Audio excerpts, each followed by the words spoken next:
চন্দননগরের ডান্সারের মৃত্যুতে এবার গ্রেফতার তারই গাড়ির চালক। সোমবার রাতে হুগলির ভদ্রেশ্বর থেকে রাজদেও শর্মা সুতন্দ্রা চট্টোপাধ্যায়ের গাড়ির চালক তাকে গ্রেফতার করে কাঁকসা থানার পুলিশ। আর এই গাড়ি চালকের মুখে দুরকম বয়ান শোনা গিয়েছে।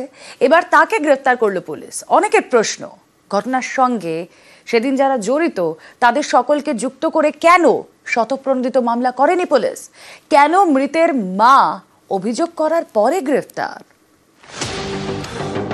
রবিবার গভীর রাত পানাগড়ে দুর্ঘটনা। গাড়ি উল্টে প্রাণ যায় হুগলির চন্দননগরের ডান্সার সুতন্দ্রা চট্টোপাধ্যায়ের। প্রথমে ইফটিজিং এর অভিযোগ করেন সুতন্দ্রার গাড়ির চালক। কোনো বাজে ইঙ্গিত এইসব কি করছিল?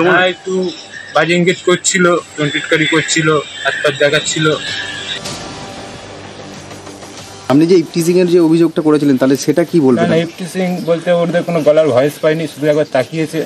এবার পিছনে যারা কিছু হয়েছে না হয়নি মনে হচ্ছে, তো আমার কিছু হয়নি। ম্যাডামই আপনাকে বলেছিল গাড়িটাকে ধরার জন্য, সেই জন্য ম্যাডামের নিজের গাড়ি ছিল। দুর্ঘটনা নিয়ে সুতন্দ্রার গাড়ির চালক রাজদেও শর্মার দুরকম বয়ান। সোমবার রাতে তাকে হুগলির ভদ্রেশ্বর থেকে গ্রেফতার করে পশ্চিম বর্ধমানের কাঁকসা থানার পুলিশ। সবাইকেই সমানভাবে বয়ান নেওয়া হোক এবং জিজ্ঞাসাবাদ করা হোক যে কেন তারা এত পরিবর্তন করছে। সেইখানে দাঁড়িয়ে তারা কেন বয়ানটা চেঞ্জ করলো, সেই কেনর উত্তরটা তো বার করতে হবে। কেন? যদি বয়ানে এখন যেমন আগে যেদিনকে বলেছিলেন যে আমাদের ড্রাইভার যে ম্যাডাম আমায় বলেছিলেন, তাহলে সেই ম্যাডাম বলেছিলেন কথাটা প্রথম দিন তো উনি কোথাও উল্লেখ করেননি। তাহলে এখন কি অন্য কোনো কারণে উনি এইটা নিজের ঘাট থেকে ঝেড়ে ফেলতে চাইছেন? কারণ আমার তো সন্দেহ হচ্ছে সবাই।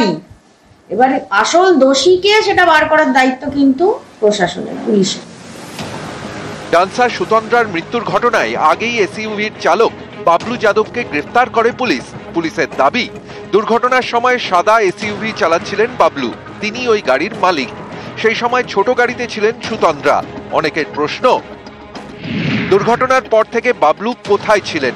নিছকই দুর্ঘটনা ঘটে থাকলে কেন বাবলু বেপাত্তা ছিলেন?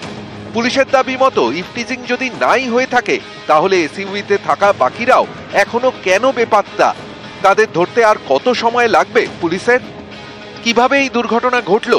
রেশারেশিতে নাকি ইফটিজিং এর জেরে দুর্ঘটনা? এ নিয়ে সুতন্দ্রার মায়ের অনেক প্রশ্ন।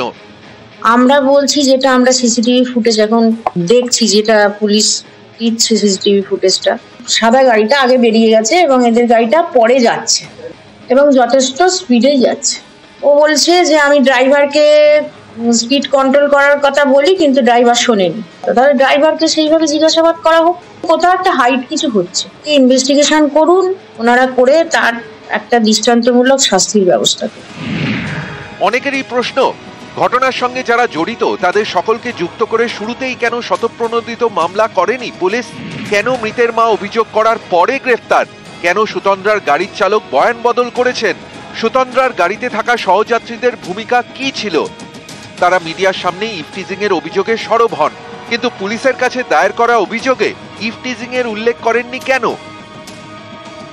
ডান্সারের মৃত্যুতে এরকম একাধিক প্রশ্নের এখনো উত্তর মেলেনি। পুলিশের দাবি মতো এটা নিছকই দুর্ঘটনা নাকি ইফটিজিং এর জেরে দুর্ঘটনা, এ নিয়ে এখনো ধোঁয়াশা। নিউজ 18 বাংলা।